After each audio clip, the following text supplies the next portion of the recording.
사연 읽어주는 남녀입니다. 오늘도 와주셔서 감사드리며 그럼 오늘의 사연 바로 시작하겠습니다.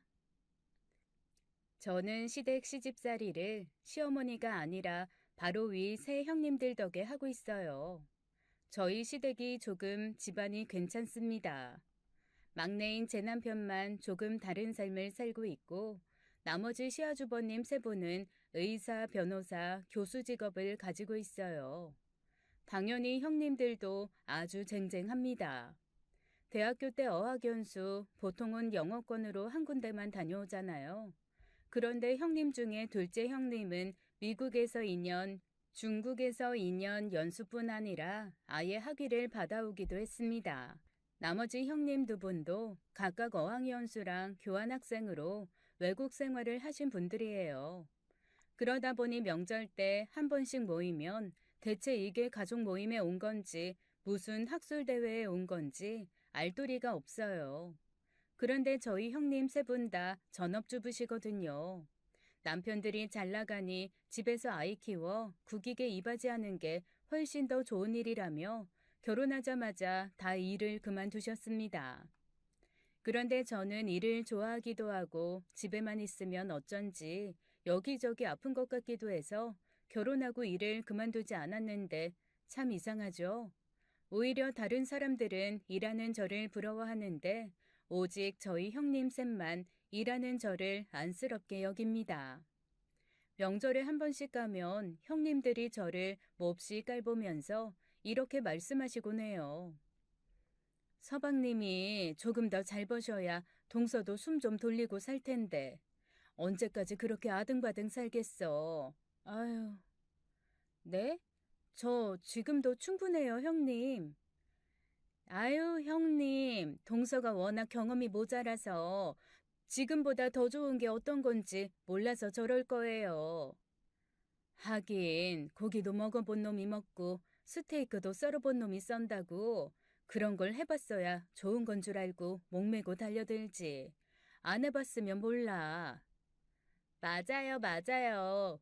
맨날 밥에 물 말아 먹던 사람이 앞에 뷔페 차려주면 물색 없이 김밥 떡볶이 갖다 먹는다잖아요. 비싼 요리 다 두고. 그러게. 혹시 동서도 뷔페 가서 김밥이랑 떡볶이 먹어? 그냥 먹고 싶으면 먹어요. 아우, 저거 봐. 동서, 내가 가르쳐 줄게. 뷔페 가서는 김밥, 떡볶이, 잡채 이런 거 먹는 거 아니야. 무조건 해산물이랑 고기를 먹어야지. 그것도 비싼 양고기, 소갈비 이런 거. 어머, 형님. 형님은 뷔페 완전 가성비 있게 드시고 오시겠어요. 그럼 나는 또 그런 데서는 돈 허투루 안 쓰지. 그렇게 저를 비난하거나 놀리면서 시작한 얘기는 하하호호 각자 자기들 자랑으로 끝나곤 했습니다. 어이없는 건 일한다고 안쓰럽게 여기면서 제가 무슨 일 하는지는 한 번도 묻지 않아요. 즉 관심이 있거나 정말 걱정이 돼서 그러는 게 아니라 그냥 무시하고 놀리고 싶어서 한마디씩 보태는 거죠. 시아주버님들도 똑같습니다. 집에서 살림하는 자기 아내들은 그래도 대학 나오고 영어도 잘하지만 아이 때문에 집에서 인내하며 희생하고 있다고 생각하거든요. 제가 볼 때는 별로 하는 일도 없이 아이는 유치원과 학원에서 가르치고 도우미 아주머니가 입히고 먹이는 것 같은데 그렇게 먹이며 살더라고요. 그러면서 시아주버님들은 일하면서 아이 키우는 저를 뭔가 삶이 고되게 억척스럽게 사는 사람 취급을 합니다. 괜시리 막내 동생인 제 남편에게 네가 더 잘해야 재수 씨가 고생 안 한다는 둥, 너도 공부를 좀 했으면 지금보다는 나았을 거라는 둥 쓸데없는 소리를 해서 사람을 피곤하게 만드시더라고요. 제 남편 나름 참 잘하고 잘 살고 있는데 말이죠. 그리고 그럴 때마다 저희 시어머니는 늘 옆으로 슬그머니 오셔서 제 등을 토닥토닥 두들겨 주셨습니다. 그리고는 슬쩍 눈을 한쪽 윙크하듯이 끔뻑하시면서 마치 쟤네들하고 더 이상 얘기 섞다가 속상하지 말라는 듯 그렇게 저를 위로하곤 하셨죠. 남편한테도 등 몇 번 두들겨 주면서 쓰다듬어 주시는 게 위로의 전부입니다. 시어머니 말 많으신 분이 아니거든요. 결혼해서도 목소리 들은 적이 몇 번 없을 정도로 과묵하고 진중한 분이십니다. 대신 한번 말씀을 하실 때마다 굉장히 깊이 있고 들을 법한 말씀만 하세요. 나머지 형들은 수다스러운 저희 시아버지를 닮았는데 딱 저희 남편만 과묵한 저희 시어머니를 닮았어요. 저희 시아버지는 아주 잘생긴 한량이라고 해야 하나요? 워낙 물려받은 재산이 많으셔서 그 재산 까먹지 않는 것만 해도 용하신 그런 분입니다. 그래도 사업적인 수완은 있으셔서 그런지 집에서 물려받은 재산도 꽤 잘 지키셨고 사업도 잘하셔서 저희 시댁의 재산은 좀 있는 편이에요. 그러니까 아들 셋을 다 그렇게 잘 키우시고 저희 남편한테도 사업 시작할 때 돈 조금 대주실 수 있었던 거겠죠. 물론 남편 성격이 묵뚝뚝하고 칼 같아서 아버님한테 초반에 빌렸던 사업 자금, 사업이 안정화된 다음에 이자까지 쳐서 돌려드렸습니다. 오히려 돈 돌려준다고 했을 때 아버님이 당황하시더라고요.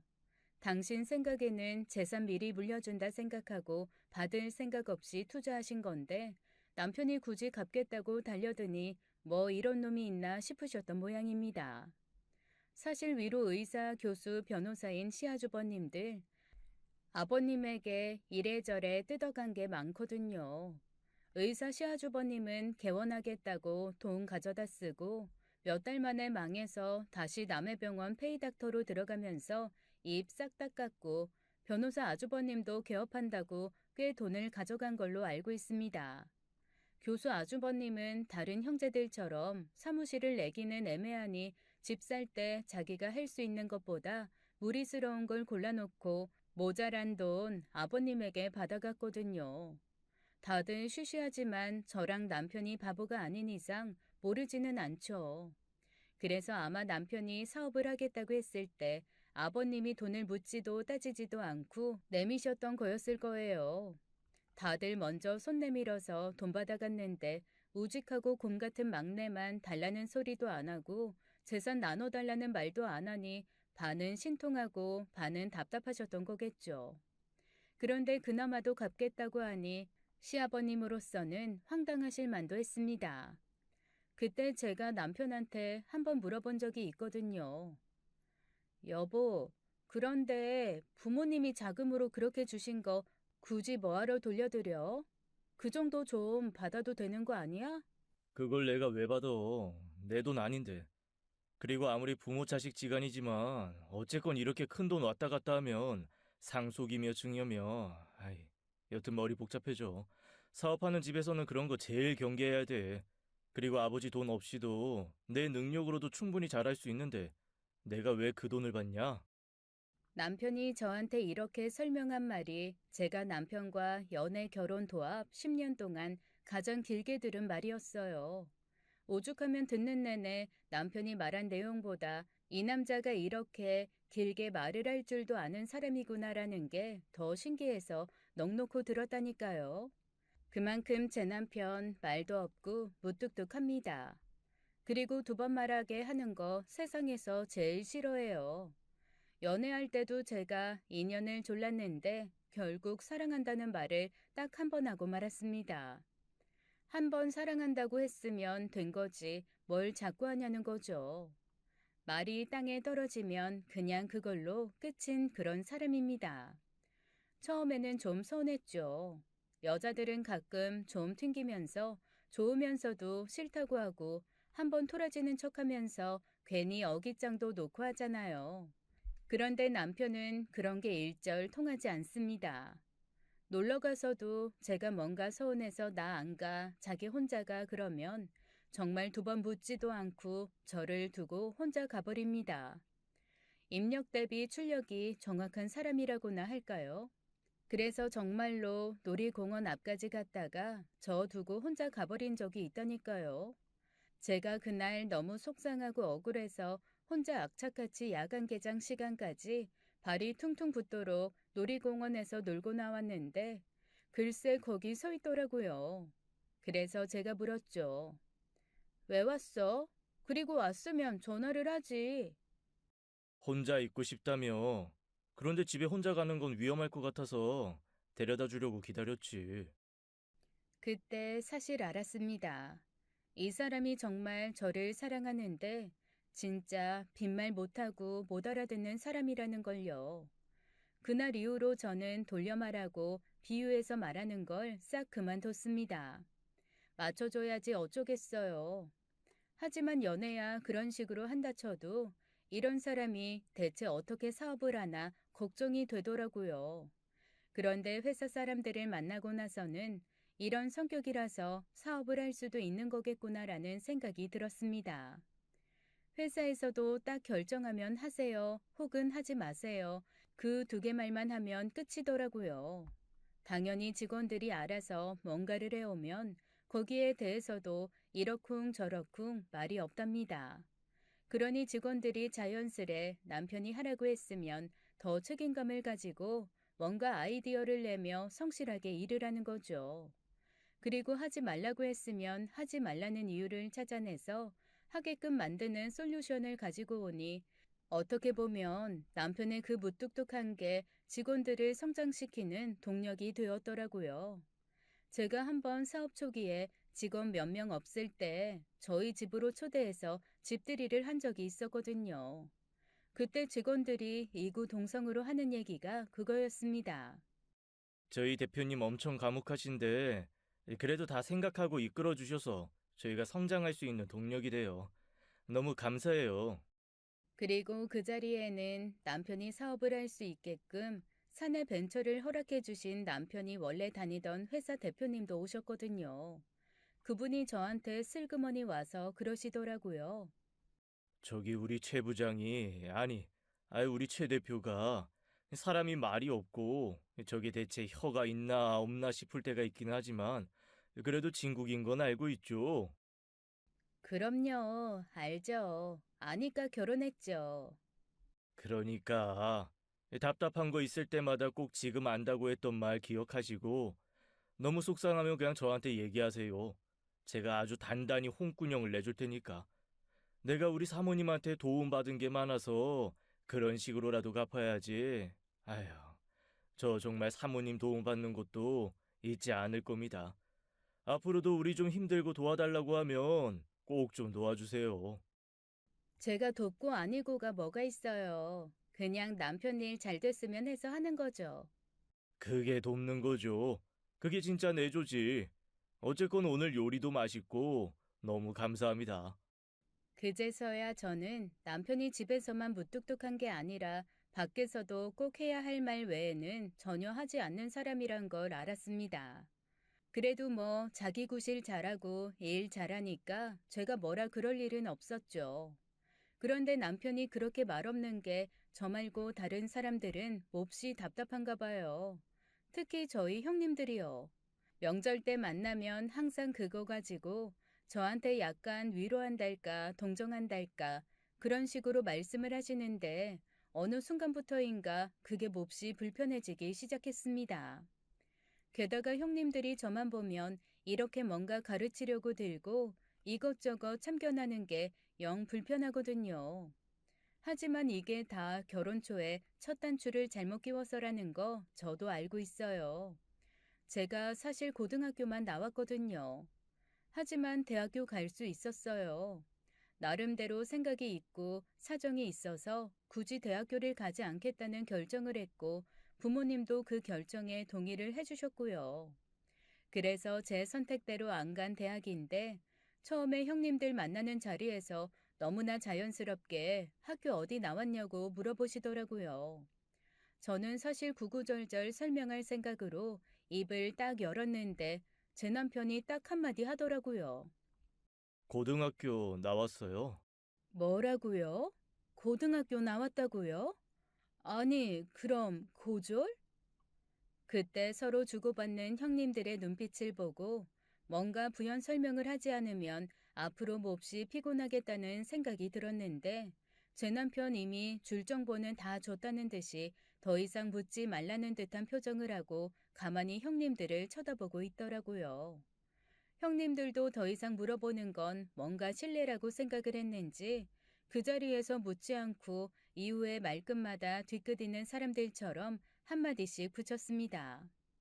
그래도 대학 생활을 해봤어야 이런 것도 경험했을 텐데 외국도 좀 나갔다 오고 그래야 사람이 견문이 넓어지는 건데 등등 계속 말끝마다 대학 때 하면서 저를 엄청 동정하시더라고요. 그리고 제가 좀 기분이 안 좋았던 건 제가 대학을 안 간 거를 저희 부모님이 저를 약간 방치하고 내버려 뒀기 때문이라는 식으로 얘기를 하는 거예요.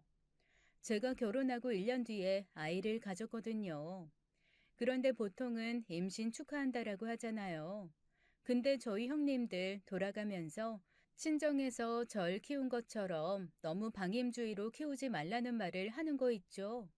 그런데 저는 솔직히 말하면 제가 자랄 때 한 번도 부모님이 공부하라는 말 하신 적이 없거든요.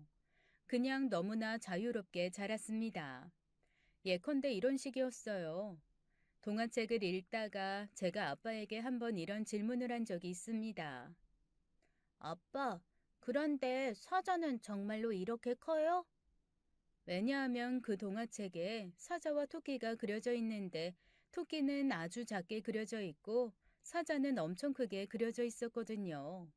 어린 저로서는 동물이 그렇게 크기가 다르다는 게 몹시 궁금했었던 거죠. 그랬더니 저희 아빠 출근 준비를 하시다 말고 갑자기 어디론가 전화해서 막 무슨 얘기를 하시더니 옷을 갈아입으시는 거예요. 청바지에 편안한 티셔츠 차림으로 옷을 갈아입은 아빠가 저한테 이렇게 말씀하셨습니다. 가서 확인해 볼까? 지금? 그럼 궁금한 게 생기면 당장 확인해야지. 그렇게 아빠는 회사에 그날 휴가를 내고 저를 데리고 동물원을 가셨습니다. 당연히 엄마도 따라가셨죠. 이미 아빠의 그런 성격에 익숙하신 저희 엄마는 이렇게 호응하시더라고요.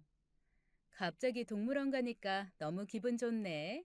우리 딸이랑 오늘 하루 동물 엄청 많이 공부하고 와야겠다.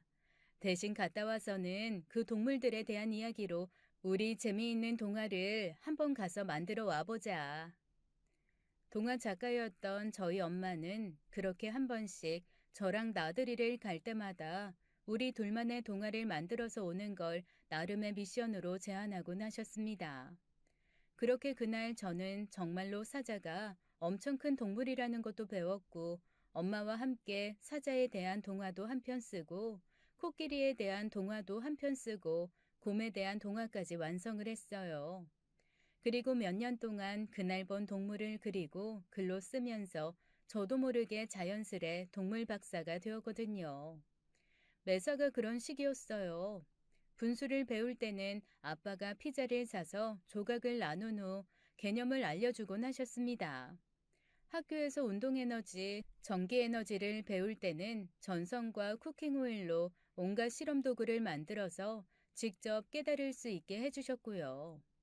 학교에서 배우는 것들이 단편적으로 평평한 것이었다면 늘 집에서는 입체적이고 경험적인 것들을 배웠습니다. 절대 저희 부모님이 저를 방치하신 것이 아니라는 거죠. 즉흥적으로 보일 수 있지만 저는 그런 엄마 아빠의 즉흥성으로 인해 더 많은 것을 배웠다고 자부할 수 있습니다. 이런 부모님이셨기에 제가 대학을 충분히 갈 수 있는 성적임에도 불구하고 가지 않겠다고 했을 때 너무나도 흔쾌히 그거는 네 결정이니까 네가 알아서 하라면서 두 번 묻지도 않고 허락해 주실 수 있었던 거였겠죠. 그리고 이날 이때까지 저는 한 번도 그걸 후회한 적이 없습니다. 제 남편도 저의 모든 결정을 존중해 주는데 딱 저희 형님들만 그렇게 저를 무시하며 대학 교육도 못 받은 불쌍한 사람 취급을 하시더라고요. 하지만 남편이 저한테 이렇게 얘기한 적이 있습니다. 그런 걸로 사람 판단하는 사람들은 나중에 또 다른 판단의 기준이 생기고 조건이 달라지면 아마 그걸 가지고 또 괴롭히기 시작할 거야. 그런데 맞추기 시작하면 한두 끝도 없어. 그냥 내 기준 내가 가지고 사는 거지 뭐. 그러니까 당신도 너무 신경 쓰지 말고 그냥 그러려니 해. 우리 형들도 똑같은 사람들인 거 알잖아. 부부는 일심동체고 유유상종이라는 말처럼 다 정말 똑같은 사람들이니까. 남편이 이렇게 말하는 데는 다 이유가 있습니다. 정말 그 집 형제 중에 남편만 살짝 돌연변이 같고 나머지는 다 비슷비슷해요. 남들 시선이 중요하고 보여지는 것이 중요한 그런 사람들이죠. 제가 첫 결혼 기념일 때 남편이랑 노숙자 쉼터 봉사를 갔었거든요. 그런데 저희가 갔던 이유는 아주 간단했어요. 남편이 회사에서 한 번 그 본사를 다녀온 후에 한 번 더 가고 싶다라는 의견을 줬고, 저는 그럼 우리도 나름 의미 있는 날에 한 번 가보자라는 의견을 다시 남편에게 전달했거든요. 그렇게 정해진 날이 저희의 결혼 기념일이었을 뿐이었습니다. 그런데 저희가 결혼 기념일 때 노숙자 쉼터에서 봉사를 했다고 하니까 형님들 반응이 정말 의외더라고요. 둘째 형님은 뭔가 깨달았다는 듯 이러셨습니다. 어머, 그거야말로 노블리스 오블리제인데? 나중에 우리도 한번 하고 사진 좀 찍어야겠다. 그런데 희한하네. 동서가 어떻게 그런 생각을 했대? 서방님이 하신 건가? 그럴 사람이 아닌데. 그 순간 제가 뭘 들은 건가 싶더라고요. 아니, 봉사가 사진 찍으려고 하는 건 아니잖아요. 그런데 형님 중에 하나가 또 저한테 그러시는 겁니다. 아니, 동선에는 딱히 그런 봉사가 사회적으로 필요한 사람들도 아닌데 굳이 왜 그런 데 가서 그런 고생을 했어? 아, 혹시 SNS 같은 거 열심히 하나? 사진 필요했어? 그 순간 제가 대체 이걸 무슨 소리를 듣고 있는 건가 싶더라고요. 아니, 봉사가 무슨 보여주기식 행사도 아니고 그런 식으로 말씀을 하신다는 것 자체가 저는 조금도 이해가 되지 않았습니다. 그래서 남편을 한번 흘끗 봤는데 남편이 미간을 찡그리고 그냥 고개를 쓱쓱 젓더라고요. 그 말인즉슨 말 섞지 말고 그냥 가만히 있으라는 소리거든요. 남편이 굳이 얘기하지 않는데 제가 뭐라고 말할 수 있나 싶어서 그냥 웃고 말았습니다. 그 외에는 그런 일이 여러 번 있었어요. 그런데 정말 저는 솔직히 말하면 시간이 지나서 그래도 제가 어떤 사람인지 알고 저의 진심, 저의 캐릭터를 좀 알면 형님들이 그래도 저를 대하는 태도가 좀 바뀌지 않을까라는 기대를 하기도 했습니다. 그런데 시간이 가면 갈수록 더 심해지면 심해졌지 형님들이 저를 인정할 기미는 보이지 않더라고요. 오히려 무시하는 강도가 조금씩 강해지고 더해지기 시작했습니다. 저는 어지간한 얘기는 별로 속상해하거나 자존심을 상해하는 사람이 아니라서 이런저런 신경 안 쓰는 편이거든요. 그런데 딱 한 번 정말 너무너무 속상했던 일이 있었습니다. 엄마가 유방암 수술을 하셨거든요. 그러고 나니 속옷이 영 불편하신 모양이었어요. 좀 비싼 속옷들은 가슴에 크게 부담되지 않게 편안한 경우가 좀 있잖아요. 그래서 그냥 엄마 좀 편안한 속옷 사드리고 싶다는 생각에 백화점을 갔습니다. 백화점 속옷 비싸죠. 일반 시장에서 파는 것보다는 비싼 거 저도 압니다. 그렇다고 해서 집 한 채 값 이렇게 하는 거 아니잖아요. 저도 돈 버는 사람이고 암 때문에 고생하신 엄마한테 좋은 속옷 정도는 사드릴 수 있는 거 아니겠어요? 그래도 딸인데 말입니다. 백화점 매장에 가서 이것저것 속옷을 고르고 있는데 갑자기 뒤에서 절 부르는 소리가 들리는 거예요. 동서, 동서가 여긴 웬일이야? 저희 셋째 형님이었습니다. 아, 형님, 저 속옷 좀 사러 왔어요. 아, 이 브랜드로? 동서가 이 브랜드를 알아? 그 말에서부터 이미 좀 쎄한 기운이 느껴졌습니다. 그냥 속옷 브랜드잖아요. 아니, 여기 꽤 비싼데? 요즘에 서방님 사업 잘 되시나 보다. 아, 그 사람이랑 상관없이 그냥 저희 엄마 좀 사드리려고요. 어머, 세상에. 엄마랑 사이가 많이 좋은가 봐. 이런 것도 막 덥석덥석 사드리고. 그때부터 제 기분이 조금 상하기 시작했습니다. 형님은 제 기분은 아랑곳하지 않고 계속 뭔가 이상한 얘기를 하더라고요. 이 속옷이 무슨 어디 외국 디자이너가 만든 속옷인데 금액대도 좀 있고 각 타임마다 한정적으로 나와서 사기도 힘든 그런 속옷이라나요? 그러거나 말거나 저는 그냥 엄마가 편하게 입으셨으면 좋겠다라는 생각으로 온 거였는데 자꾸만 그 뉘앙스 자체가 네가 감히 이런 데서 속옷을 사? 그런 느낌인 거예요. 영 기분이 좋지 않았습니다. 그래서 그냥 대충 얼버무리고 형님이랑 헤어지려고 했죠. 그런데 참 끈질기게도 계속 저한테 쫓아다니면서 이런저런 얘기를 하기 시작하는 거예요. 그런데 그 말인즉슨 제가 백화점 와서 쇼핑할 거라고는 생각도 안 했고 백화점에 와서도 이런 명품 매장에서 만날 거라고는 생각도 안 했다는 겁니다. 저를 여기서 만나서 자기가 너무 놀라서 신기했다는 그런 얘기를 지치지도 않고 옆에서 둘러둘러 하더라고요. 아니 뭐 제가 못 올 곳 왔습니까? 그리고 백화점이 그렇게 훌륭한 분들만 오시는 그런 곳인가요? 그냥 자기 물건 필요하면 물건 사러 올 수 있는 곳이잖아요. 그런 걸 가지고 이렇게 호들갑을 떠는 것 자체가 그동안 대체 나를 어떻게 봤길래 이러나 싶은 생각이 들면서 어이가 없더라고요. 그러거나 말거나 저는 그날 형님하고 대충 얘기를 마무리하고 집으로 돌아왔습니다. 내내 기분이 안 좋았지만 남편한테 말해봐야 별다른 반응도 오지 않을 것 같고 해서 그러려니 했죠.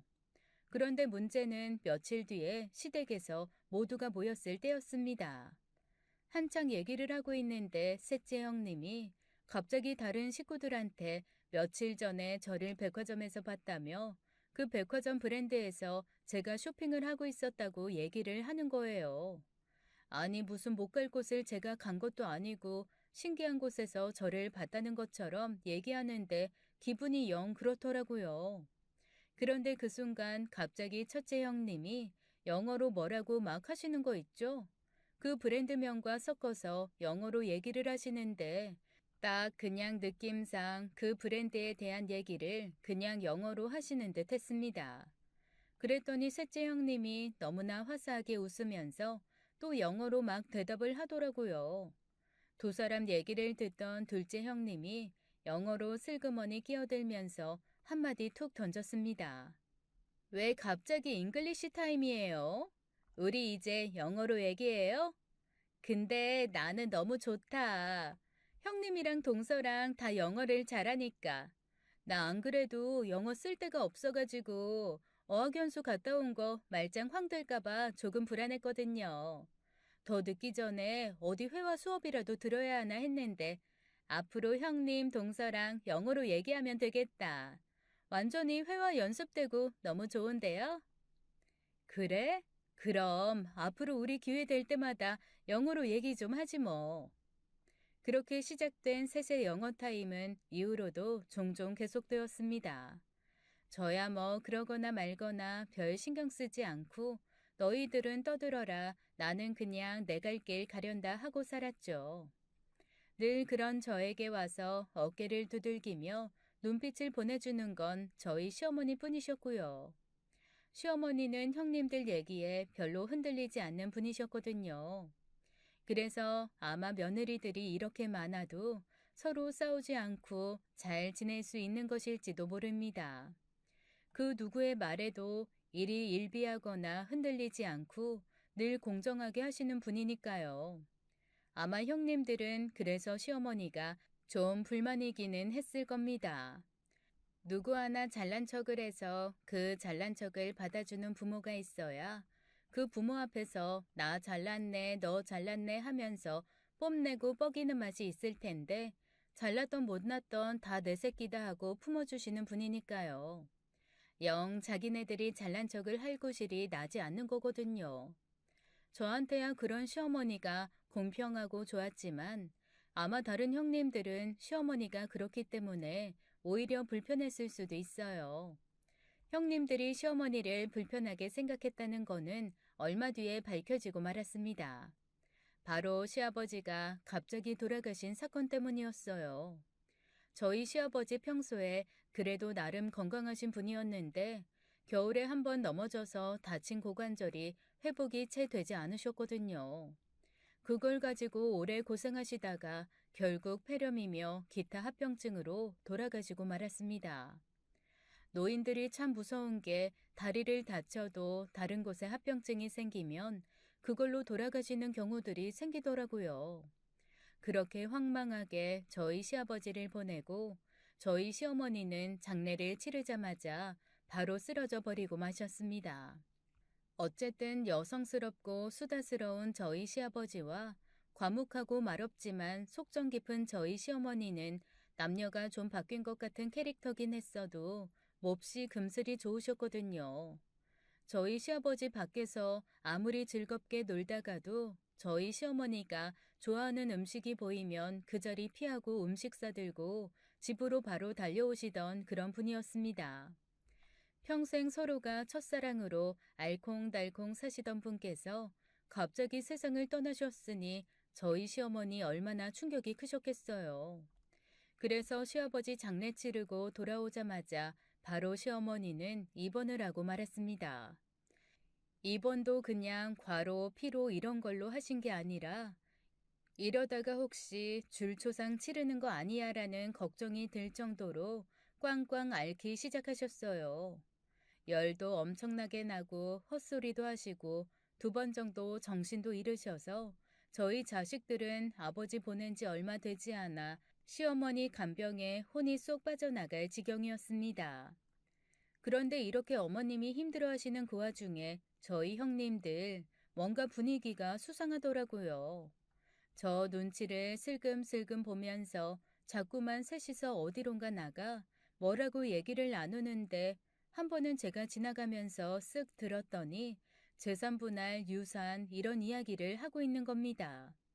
그래서 제가 저도 모르게 아니 어머님이 이렇게 쓰러져 계시는데 어떻게 그 앞에서 재산 분할이며 유산 얘기를 하고 있나 싶어서 가만히 노려보았죠.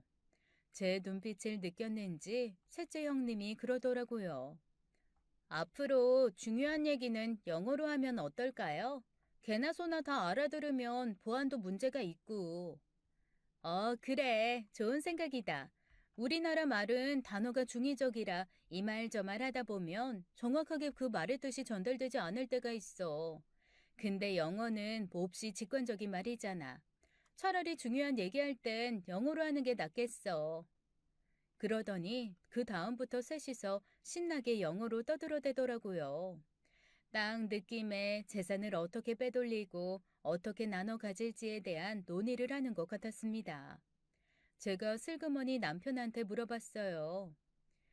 형님들이 그런 얘기 하는 것 같은데 당신은 어떻게 생각해? 뭘 어떻게 하긴 어떻게 해. 법에서 정한 대로 해야지. 형들이 어떻게 생각을 하건 법이 더 중요한데 뭐. 그렇겠지? 그래도 아주버님이 변호사신데 불법을 하진 않겠지? 그거 다 모를 일이야. 내로남불이라고. 원래 내가 하면 로맨스고 남이 하면 불륜이잖아. 남편은 그때도 아주 짧게 그 한마디 하고 더 이상 아무 말도 하지 않더라고요. 뭐 그러려니 했죠. 어쨌거나 저쨌거나 저희는 형제들끼리 과하게 재산을 나눈다고 해도 제 남편 성격에 거절하고 안 받을 게 뻔했거든요. 굳이 그럴 거 제가 애써서 미리부터 안달복달 할 필요가 없다는 생각이었습니다. 그런데 형님들 점점 이상한 이야기들을 나누고 있더라고요. 큰형님이 이렇게 얘기하는 겁니다. 아버님이 돌아가셨잖아. 그럼 어머님한테 일단 상속이란 말이야. 그런데 그걸 나중에 우리가 받게 되면 금액이 커져서 상속세가 아주 많이 나올 거라고. 맞아요, 형님. 요즘에 상속세로 다 날린다고 하더라고요. 그러면 이참에 어머님이 우리 집을 한 채씩 사주게 하는 게 어떨까? 집이요? 그것도 증여가 될 텐데. 아니, 우리가 대출을 일으켜서 집을 일단 사고 어머님이 현찰로 돈 뽑은 다음에 그거를 우리한테 조금씩 현찰로 주시는 거지. 아, 그것도 방법이겠네요. 그런데 형님, 그러지 말고 어머님한테 금부치를 좀 사시게 할까요? 금부치? 무슨 금붙이? 골드바 같은 거? 그런 거 구매 기록 남고 그러지 않아? 그렇죠. 골드바 같은 경우는 다 기록돼서 걸리니까. 그런 거 있잖아요. 금거북이, 행운의 열쇠, 금으로 된 두꺼비 이런 거요. 그런 것 좀 어머님이 사 모으시라고. 그래서 그걸 자식들한테 주면 어때요? 그것도 나쁘지 않은 생각이다. 그러지 말고 우리 이참에 차를 한 대씩 바꾸는 건 어때요? 다들 차 바꿀 때 되지 않았어요? 부모가 자식한테 차 사주는 것도 상속이라고 하겠어요? 아니면 어머님한테 우리가 차 살 돈 빌렸다고 차용증 써서 드리고 공증받지 뭐. 어차피 다들 용돈 드릴 거 아니야. 그거 계좌로 보내고 부채 상환하는 거라고 하면 되지 않겠어? 어머, 그것도 괜찮네요. 어차피 우리한테 빌려줬다 그러고 우리가 갚았다고만 하면 되니까. 맞아요. 형님이 돈 갚은 것도 그냥 어머님 통장에다가 돈 넣고 그 통장에 현금카드 만들어서 저희가 쓰고 다니면 돼요. 같이 골프 연습장 다니는 사람이 매번 현금카드만 쓰길래 저희가 왜 저러나 했더니 글쎄 이렇게 하고 있더라고요. 그 사람들한테 좀 물어봐. 슬그머니. 뭐 당연히 물려받을 거 규모가 다르긴 하겠지만 그 사람들이 쓰는 방법 갖다 쓰는 게 그게 제일 안전할 수 있어. 이참에 싹 다 정리해서 규모 좀 되면 아예 재단 하나 만들어서 앞으로 삼형제 세금 세탁 좀 할 때 써도 좋겠네요. 우리 큰형님이 대표하시고 둘째 형님이 이사? 저는 감사? 어머, 그 생각은 못했네. 장기적으로 보면 그것도 나쁘지는 않겠어. 후원금도 받고, 응? 어머, 다들 역시 배운 사람들이라 머리가 팽팽 돈다, 진짜. 아니, 이 와중에 나 너무 웃기네요. 동서, 지금 삼형제라 그런 거 알아? 막내 서방님 너무 확 빼버리는 거 아니야? 읍스, 아유, 죄송해요. 아니지. 내가 형님한테 죄송할 건 아니죠. 제가 이래요. 자꾸 까먹어. 존재감이 미미해서 그런 건가? 뭐, 나도 그래. 어차피 막내 부부는 사는 세상이 다르잖아. 우리가 재단을 설립하건 뭐하건 여튼 둘 다 관심도 없을걸? 만약에 재단 설립할 거면 어머니 살아계시는 동안 하는 게 낫겠죠? 그래도 이런 건 살아생전 전 재산으로 설립하고 언론에 사진도 좀 나가고 그래야 분위기가 좋던데요. 그래야지. 설립자 인터뷰도 좀 하고 그래야 돌아가시자마자 추모 행사하고 하면서 바로 돈 들어올 구석들이 만들어지니까. 어이가 없더라고요. 아니 어머님은 아버님 돌아가시고 나서 저렇게 시리에 빠져 쓰러진 채 힘들어 하시는데 며느리라는 사람들이 어머님이 회복하시고 나면 어떻게 재산을 빼돌릴까 그걸 논의하고 있다는 것 자체가 너무 어이없고 화나고 황당했습니다. 그런데 이야기는 점점 점입가경이었어요. 결국에는 얘기가 어디까지 나왔느냐면 어머님이 해외에 부동산을 사고 그 부동산을 해외에서 매각한 후에 그 돈을 나눠 갖는다는 얘기도 나왔고 자식들이 골프장 회원권을 하나씩 갖는다라는 얘기도 나왔습니다. 이건 뭐 금붙이 차 이런 건 애교더라고요. 아니 아버님 재산이 그렇게 많았나 싶기도 하고 이렇게까지 해서 어머님한테 한 푼도 남겨놓지 않고 탈탈 털어가야 저 사람들 속이 시원할까 싶기도 하면서 얄미워지기까지 했습니다. 활용 점정은 둘째 형님의 얘기였어요. 그러지 말고 이참에 재산 싹 정리해서 우리가 금붙이며 해외 부동산, 해외 골프장, 국내 골프장 회원권, 콘도, 그리고 또 뭐가 있지? 아, 시골에 땅이랑 집 이런 걸로 나눠서 다 같이 공평하게 받고 어머님은 그냥 지금 사시는 집 모기지로 내서 계속 사시게 하는 건 어때요? 어머, 그것도 괜찮은 생각이다. 어차피 생활비 그렇게 많이 안 드실 거고 지금 집 시세로 모기지로 나시면 앞으로 10년 정도는 충분히 사실 텐데 그 이후에 돈 들어가는 건 각자 집에서 조금 각출하면 되지 뭐. 맞아요. 그렇게 하면 되니까 저희가 어머님 고려장 하겠다는 것도 아니고 어쨌건 있는 재산 조금 더 세금 덜 내고 지혜롭게 받자고 이러는 거니까. 그리고 그때 돼서 막내가 좀 모셔도 되죠 뭐. 어머니랑 있었던 물리적 시간이 제일 적어서 애틋할 텐데. 가시기 전까지 같이 있으면 좋지 뭐. 어머, 그러네. 안 그래도 어머님이랑 제일 닮았잖아. 막내 서방님.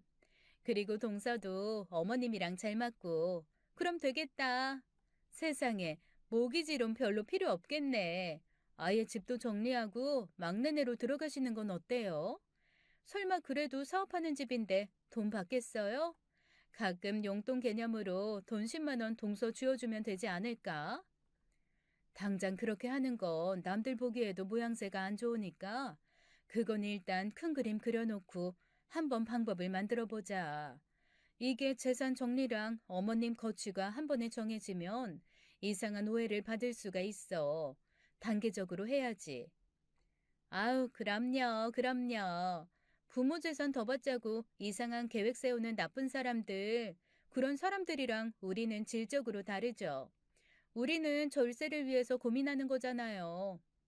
제가 듣기에는 다 똑같은 사람들인 것 같은데, 어떡하든 자기네들은 다르다며 그런 계획들을 세우고 앉아있는 꼴들이 아주 어이가 없고 꼴사납더라고요.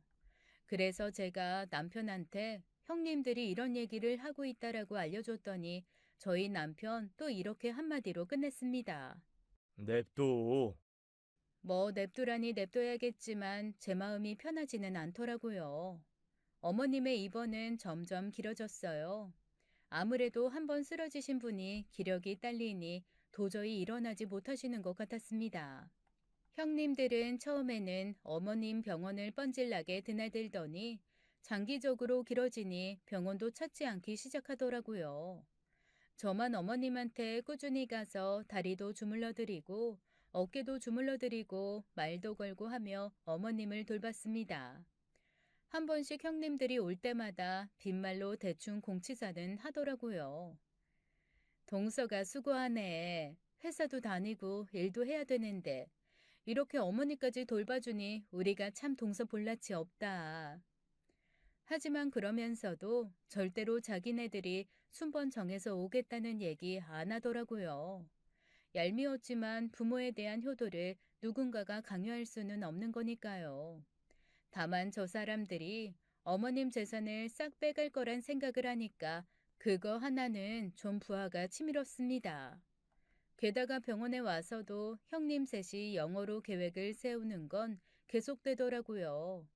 어머님이 누워 계시고 어차피 못 알아들으시는 말이니까 아주 편하게 자기네들끼리 영어로 대화를 하는 것 같았습니다. 아니, 그럴 거면 카페 같은 데 모여서 하거나 전화로 하지. 정신사납게 꼭 셋이 같이 병원에 와서 그러고 떠들다 가는지 알도리가 없었어요. 오죽하면 형님들이 한 번씩 왔다 가면 같은 병실에 있는 다른 보호자들이 형님들이 혹시 외국 사람이냐고 물어볼 정도였어요. 한 명씩 오는 것도 아니고 셋이서 꼭 못난이 삼총사처럼 몰려다니며 영어로 떠들어대니 저로서는 민망하지만 할 말이 없더라고요. 저런 사람들한테 형님이라고 해야 되는 저도 좀 짜증이 나고 며느리라고 저런 사람들이 와야 하는 우리 어머님도 좀 불쌍했습니다. 코빼기도 비치지 않는 위의 아들 셋은 짜증이 났고요. 하여간 이래저래 마음이 복잡했어요. 그렇게 어머님은 6개월 정도 병원에 입원을 해 계셨습니다. 생각보다 몹시 오래 계셨죠. 자식들은 어머님을 요양병원으로 옮겨야 되는 게 아니냐 어쩌냐 했지만 어머님이 너무나 집에 가고 싶다는 의지가 정확하셔서 집으로 다시 돌아오시게 됐어요. 간만에 온 가족이 한 집에 다 모였습니다. 그런데 저희 아들이 딱 5살이거든요. 할머니가 퇴원한 게 너무 좋았는지 할머니한테 와서 애교를 부리더라고요. 글쎄 영어로 할머니 집에 와서 너무 행복해요. 할머니 이제 아프지 말아요 라고 얘기를 하는 겁니다. 요즘에 유치원에서 영어를 좀 배운다더니 발음도 나쁘지 않고 문법도 정확하고 꽤 말을 잘하더라고요. 그런데 갑자기 형님들이 눈이 동그랗게 되면서 저와 제 아들을 동시에 바라보다 이렇게 얘기하는 겁니다. 엄마가 영어를 못하는데도 애가 저렇게 하기 쉽지 않은데. 그러게 말이야. 요즘에는 밖에서 아무리 교육을 해도 집에서 하는 교육도 너무나 중요한데. 그래도 집에서 영어 동화나 이런 거 많이 틀어주나 봐. 저도 남편과 오래 살다 보니 남편 닮아가는지 길게 말하기가 싫더라고요. 이러쿵 저러쿵 대답하는 것도 같잖아서 그냥 웃기만 했습니다. 아들은 저한테도 와서 영어로 몇 마디 중얼거리며 자기가 원하는 바를 요구하더라고요. 제가 아들한테 그거 이따가 해줄 테니까 일단은 가서 놀고 있으라고 대답했더니 셋째 형님이 막 웃으면서 그러는 겁니다. 그래도 알아듣긴 하나 봐. 그래, 우리나라 사람들이 그래도 히어링은 좀 돼. 고졸이라도 듣기들은 좀 하긴 하지. 제가 앓느니 죽죠. 말을 섞어봐야 뭐 하겠어요. 그래서 가만히 있었습니다. 그랬더니 첫째 형님이 그러는 거예요. 앞으로는 옥스포드 잉글리쉬만 써야겠다. 조금 고급 언어로 단어가 어려워져야 이상하게 듣고서 해석하는 일이 없지. 그러게요, 형님. 저 사실 퍼쉬 잉글리쉬, 옥스퍼드 영어 이런 거 공부만 했지 쓸 기회가 별로 없었는데 이참에 우리 영어 어휘의 격을 조금 높여봐요. 그런데 그 광경을 가만히 보고 계시던 시어머니가 처음으로 아주 낮은 목소리, 매서운 얼굴로 형님들을 향해 입을 열었습니다. 아주 유창한 영어였죠. 그런 식으로 사람 무시하는 거 아니다. 그리고 너희 셋, 그 누구도 발음이 훌륭하지 않어. 어디서 고작 그런 발음으로 사람을 무시하고 영어 쓴다고 까불어? 새 형님의 얼굴이 그야말로 돌처럼 굳었습니다. 첫째 형님이 입을 뻐끔거리면서 간신히 물어보더라고요. 어머님, 영어 하세요? 둘째 형님이 더듬거리며 말을 덧붙였어요. 아니, 발음도 너무 좋으신데요. 어머님, 왜 영어를 어떻게 하시는 거예요? 왜지? 왜 하시는 거지? 그제야 시어머니가 싸늘한 얼굴로 옆에 장승처럼 서 있는 아들들을 향해 역시 영어로 말씀을 하시더라고요. 내가 처녀 때 외교관 비서였어. 네 아버지랑 결혼하면서 그만두긴 했어도 외교관 비서를 6년 했어. 내가 영어를 못해서 안 하는 줄 아니? 그리고 너희, 내가 영어 못한다고 오만 얘기 다 내 옆에서 짓거리더라. 그리고 넷째야, 너도 들은 게 좀 있지? 어머님이 저를 보고 물으시더라고요. 저는 가만히 형님들을 쳐다보았습니다. 그러자 셋째 형님이 뭔가 불안하지만 아닐 거라는 듯한 목소리로 이렇게 중얼거리시더라고요. 뭘 알아들었겠어? 그냥 대충 느낌만 알았겠지. 그래서 제가 입을 열었습니다. 어머님 돌아가시기 전에 일단 재산 분할하는 거 열심히 논의하시던데요. 형님들 계획에 따르면 일단 어머니는 금거북이 사셔야 될 거고요.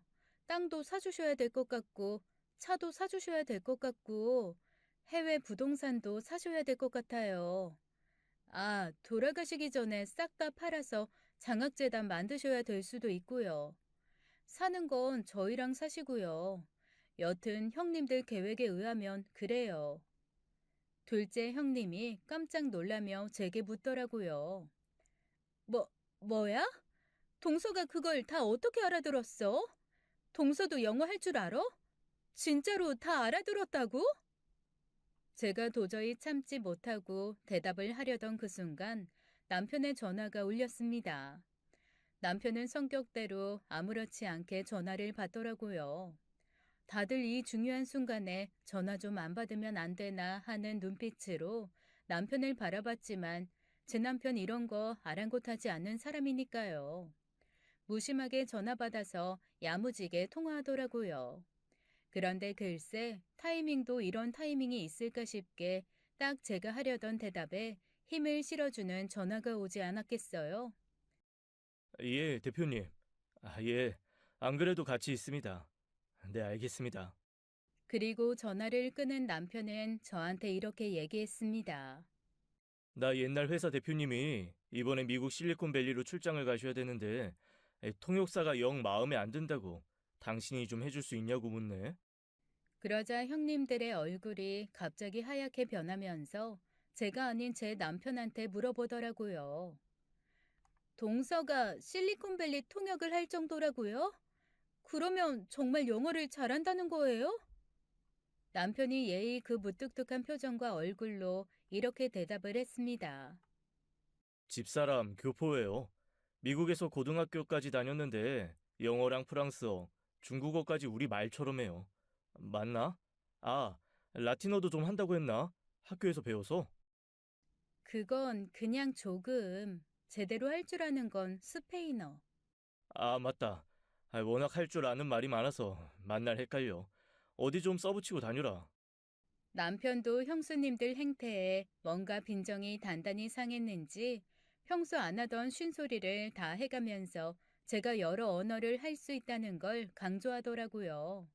형님들은 물론 시아주버님들도 다들 벙찐 얼굴이었습니다.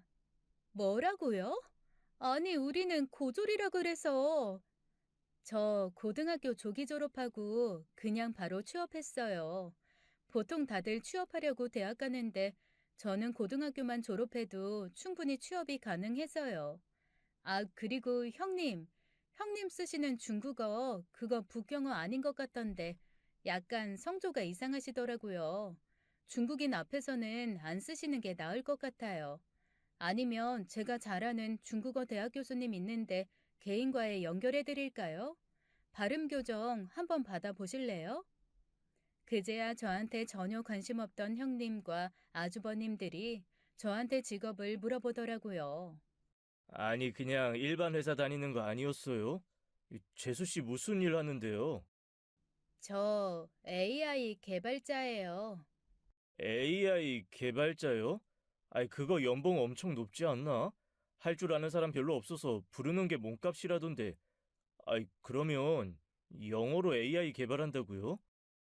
네, 아무래도 팀을 꾸리면 대부분 외국인들이라 그냥 저희는 영어로 소통하는 게 훨씬 편해요.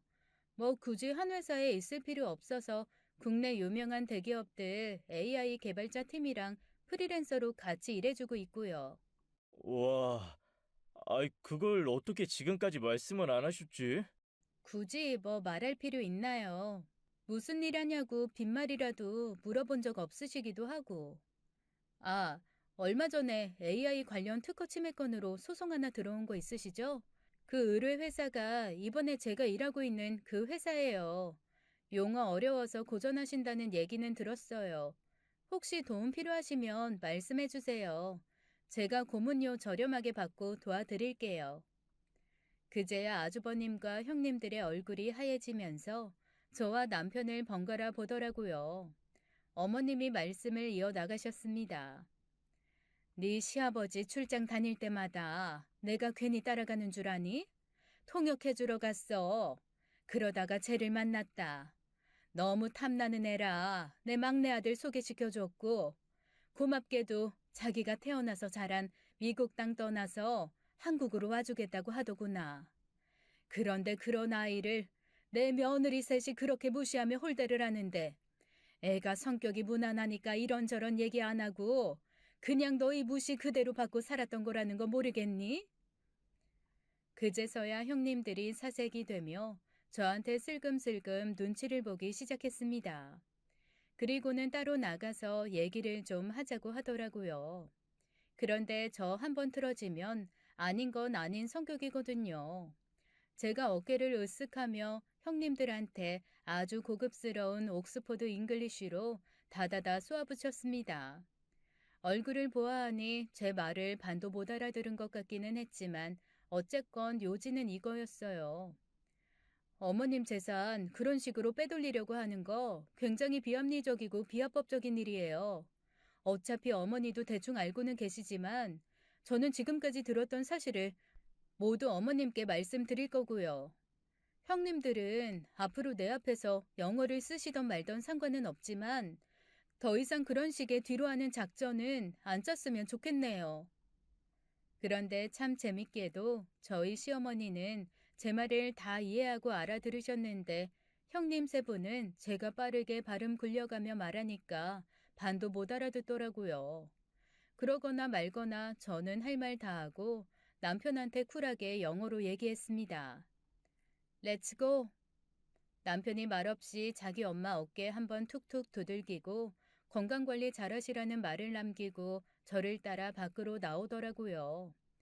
뒤에서 아주버님들이 형님들에게 재산 얘기는 뭐냐, 너희 우리 모르게 무슨 일을 꾸민 거냐 추궁하는 소리가 들렸습니다. 아마 형님들이 아주버님들한테도 말 안 하고 자기네들끼리 일을 꾸몄던 모양이에요. 형님 셋과 아주버님 셋이 과연 어머님한테 어떤 얘기를 들을지는 모르겠지만 저는 일단 속은 시원합니다. 앞으로 형님들한테 아주 고급스러운 영어로 늘 대해드리려고요. 그리고 애타게 찾으며 부러워했던 거를 슬슬 제 아이에게 한번 해주려 합니다. 형님들이 늘 대화하면서 가장 부러워했던 게 가족 중에 미국이나 영국에 친척이 있어서 방학 때마다 아이를 보내는 거, 그거 정말 많이 부러워했거든요. 아이들이 편하고 안전하게 영어 환경에 노출되는 그런 게 최고라며 사돈의 팔촌이라도 있으면 보내고 싶다고 그랬는데 제 아이 친정으로 보내려고요. 저희 부모님이 워낙 자유방임주의자라 앉아서 공부를 하고 올 것 같지는 않지만 그래도 영어로 떠들며 신나게 놀다 오면 제 아이도 영어 능력자가 되지 않을까요? 그리고 나서 큰엄마들이랑 한번 영어 대화 시켜봐야겠어요. 어디 얼마나 알아듣고 대답하는지 한번 두고 볼까 싶네요. 제 이야기는 여기까지입니다. 지금까지 사연 읽어주는 남녀였습니다. 끝까지 시청해주신 여러분 감사드리며 저희는 다음 사연으로 돌아올게요. 감사합니다.